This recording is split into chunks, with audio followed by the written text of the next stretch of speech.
8th grade students and families, thank you for taking the time to watch this week's science preview video.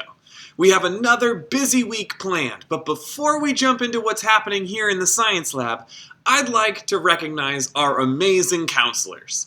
This week is Counselors Week, which is our opportunity to acknowledge and appreciate all that our counselors do here on our campus. From making our schedules, to helping us out when we are having a tough day, to everything in between, they truly are so great. So, thank you to Mrs. Lake, Mrs. Labrie, and Mrs. Bassett, and be sure to show your appreciation this week. So now, on to the activities in the science lab. In 7th grade this week, students will be continuing their hunt for the force that moves the continents of Earth. By now, students have learned about Wegener's idea of continental drift and the evidence that he used to support it. But we have yet to pin down the how or why behind the motion. We haven't learned about the force that pushes or pulls the continents.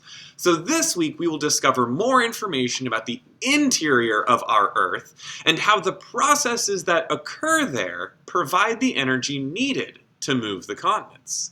Students will also learn about how the Earth is broken up into large plates of rock, and that these are what actually move, not the continents themselves. To do this, we'll be reading some texts, we'll take some few notes, we'll watch a couple of videos, and we'll even play a game at the end of the week for review.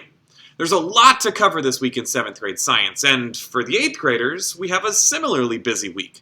We'll be finishing up with our eggstronaut landers. Last week, the students tested their landers, and many were so successful.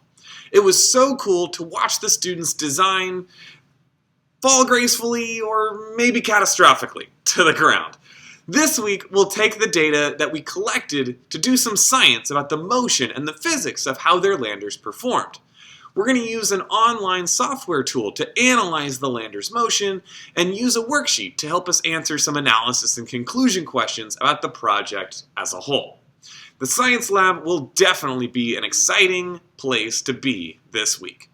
And as always, if you have any questions, comments, or concerns about the things happening in the lab or elsewhere on campus, please send me a direct email or a message through Schoology, and I'd be happy to lend what support I can.